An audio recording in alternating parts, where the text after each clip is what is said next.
성경은 나이 듦에 대해서 두 가지 방향을 제시합니다. 하나는 전도서나 아니면 잠언에서 잘 드러나는 것처럼 슬프고 안타까운 모습입니다. 죽음을 향하여 나아가는 인간의 모습, 그 인간의 현실을 적나라하게 묘사하고 있는 것이죠. 늙음에 대한 성경의 또 다른 이야기는 바로 성숙함에 있습니다.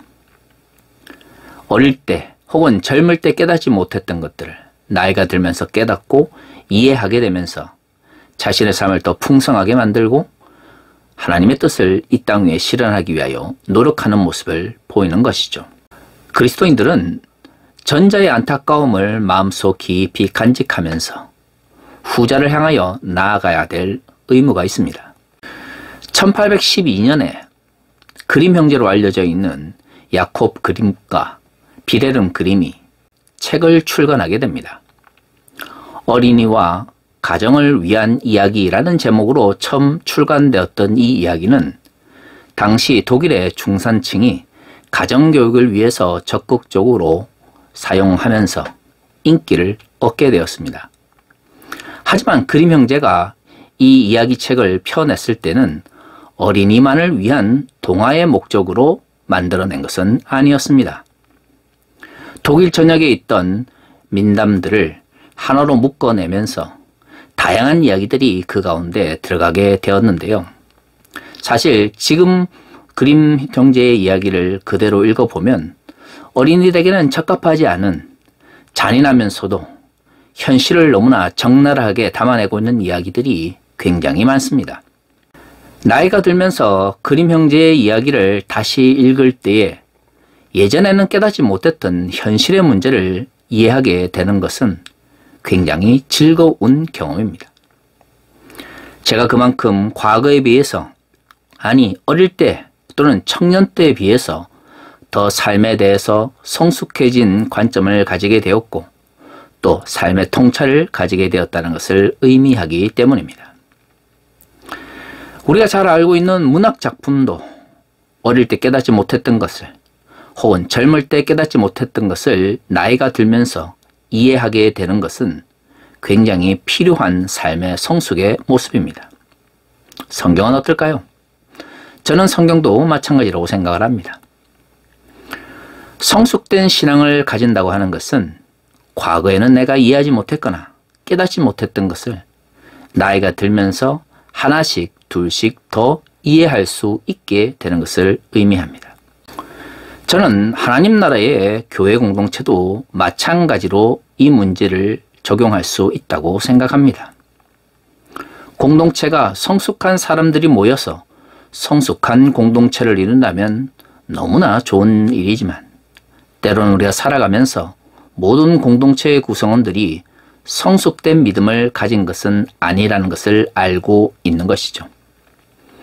그렇다면 결국 교회의 목적은 얼마만큼 많은 사람들이 모이느냐, 얼마만큼 큰 교회 건물을 가지느냐가 아니라 어제보다는 내일이, 내일보다는 모레가 더욱 성숙되어져 가는 그리스도인들이 모여있는 그런 공동체여야 한다는 것을 의미합니다. 성경은 건강하면서도 다양한 교회 공동체의 모습을 보여주고 있습니다. 우리가 지난 몇 주 동안 살펴본 것처럼 결국 에베소서가 말하고 있는 교회 공동체는 사랑의 공동체, 고난의 공동체, 그리고 평등의 공동체를 지향하고 있는 것이죠.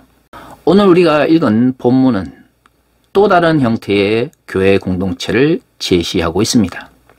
그것은 바로 거짓을 과감하게 버릴 수 있는 결단력을 가진 공동체인 것이죠. 오늘 우리가 읽은 본문의 말씀 25절은 이렇게 이야기합니다. 그런즉 거짓을 버리고 각각 그 이웃과 더불어 참된 것을 말하라. 이는 우리가 서로 지체가 됨이라. 오늘 본문에서 말하고 있는 것처럼 그리스도인들은 살아가면서 거짓을 버리고 그 이웃들과 더불어 참된 것을 말해야 될 의무가 있습니다. 기독교 윤리에 있어서 거짓을 버리고 참된 것을 말하는 것은 대단히 중요한 것입니다. 하지만 이것은 단순히 그리스도인의 개인적 윤리 차원의 가르침이 아닙니다.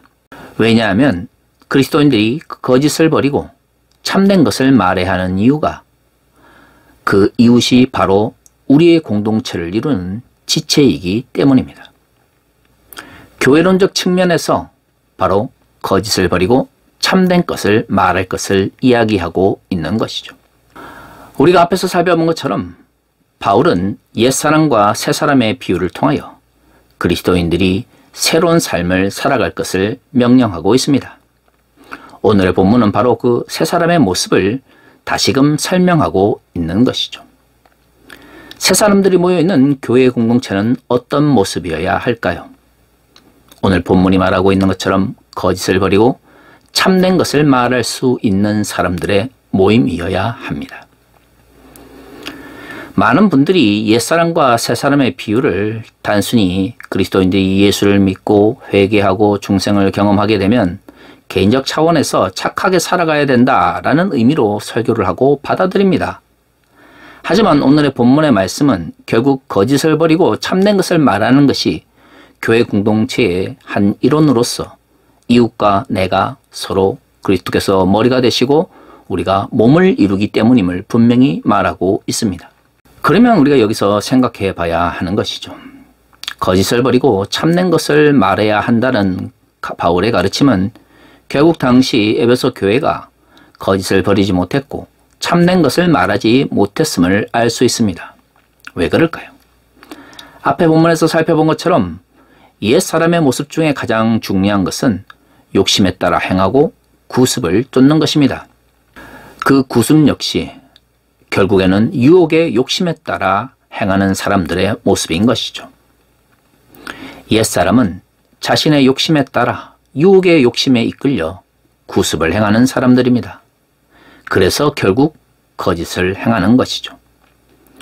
사실 그리스도께서 머리 되시고 우리 모든 그리스도인들이 지체를 이룬다면 사랑의 공동체인 교회 안에서 다른 사람을 속이고 다른 사람에게 해를 끼치는 일을 한다는 것이 결코 윤리적으로 용납되지 못할 것입니다. 그럼에도 왜 거짓이 발생하게 되고 참된 것을 말하지 못하게 될까요? 그렇죠.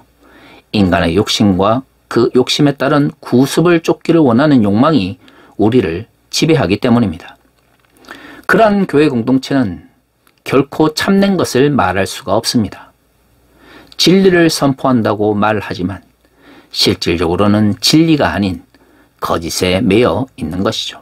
그렇기 때문에 오늘 본문에서 말하고 있는 교회 공동체는 거짓을 버리고 진리를 말하기 위한 결단력을 요구하고 있는 것입니다. 26절에서 28절은 이러한 거짓을 버리고 참된 것을 말하고자 하는 결단력을 가진 교회가 어떤 실천적 삶을 살 수 있는지를 보여줍니다. 분을 내어도 죄를 짓지 말며 해가 지도록 분을 품지 말고 마귀에게 틈을 주지 말라. 오늘 본문에서 말하고 있는 것처럼 에베소서 4장 26절과 27절은 인간이 기본적으로 가지고 있는 욕망이나 한계를 부정하지 않습니다.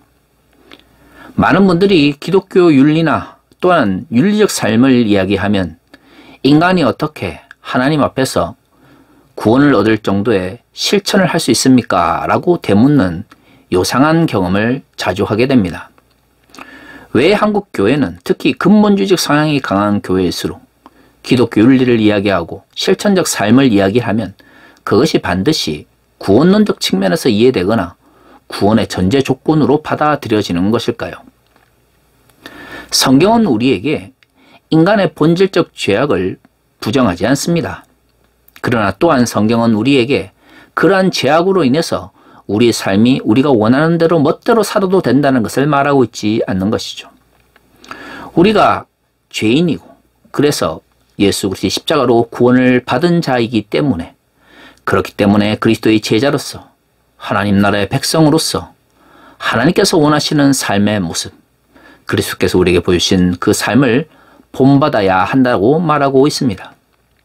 다시 말해 성경이 말하고 있는 실천과 믿음은 결코 분리되어 있거나 대립적 관계에 있는 것이 아닌 것이죠.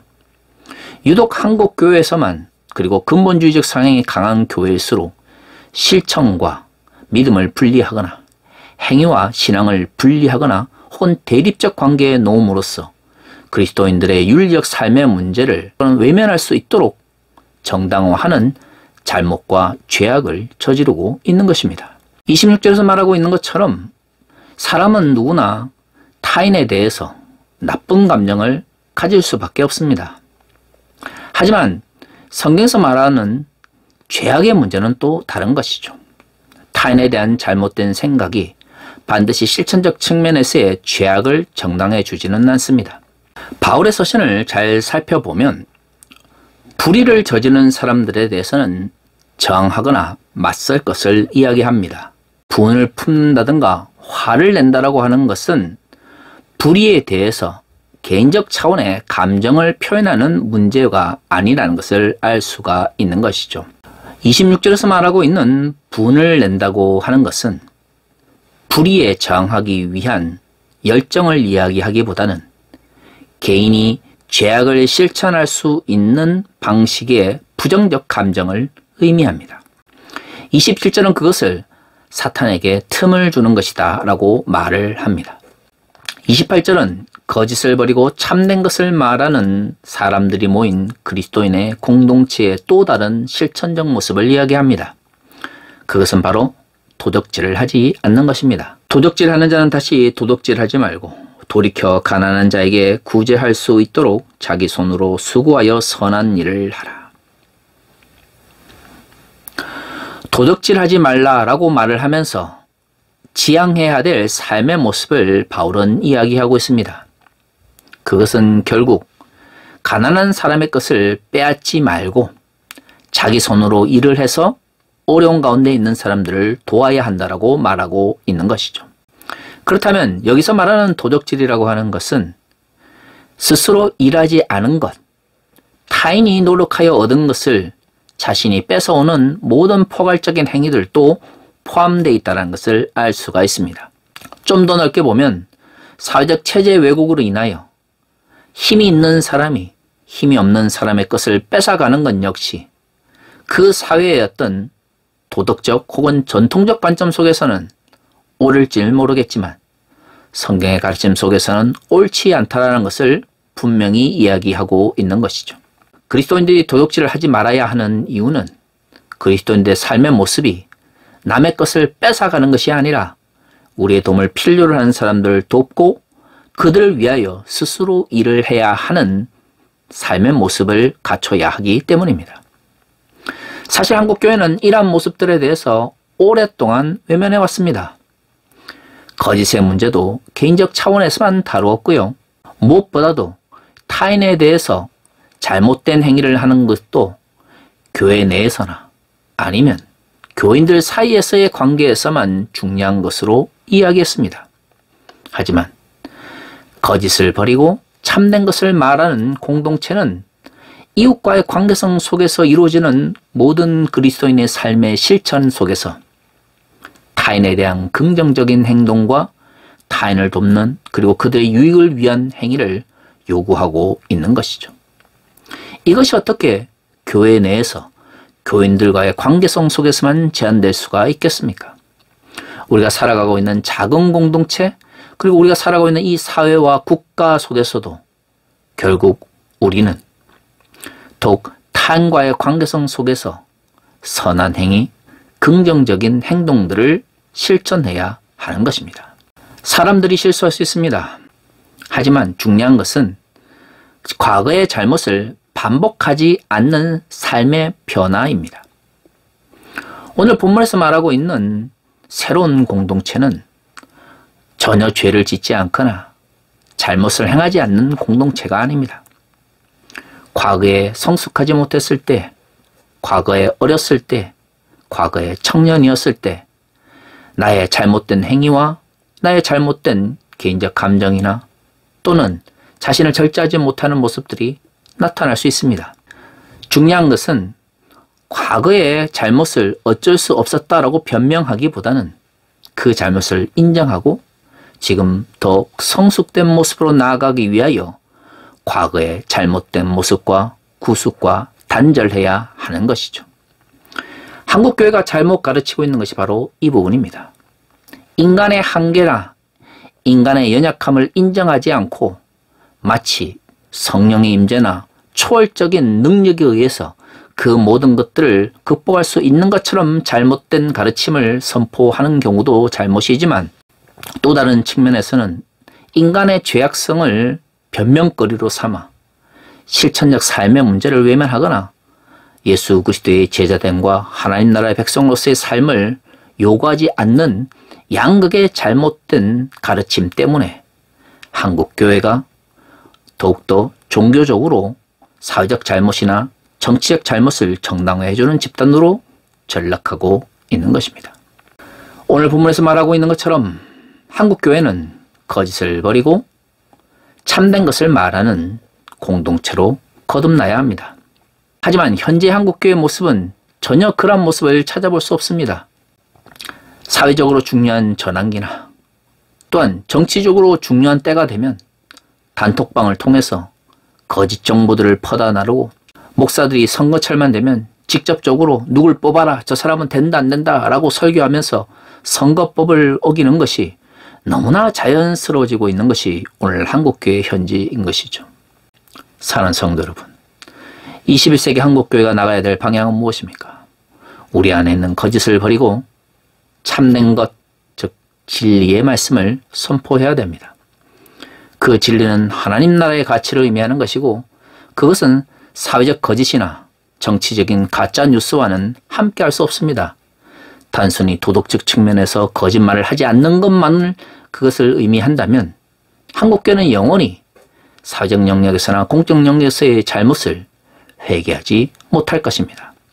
지금이라도 한국교회가 거짓과 참된 것에 대하여 다시금 자신들을 돌아보고 교회 내에서뿐만 아니라 사회적 영역과 공적 영역에서도 거짓을 버리고 참된 것을 말하기 위하여 노력하는 그리스도인들을 양육하며 또한 그러한 교회가 되어야 할 것입니다. 그것이 진정 우리의 도움을 필요하는 이웃들과 함께하는 교회 공동체를 위한 첫 번째 발걸음이 될 것입니다. 다시 가겠습니다.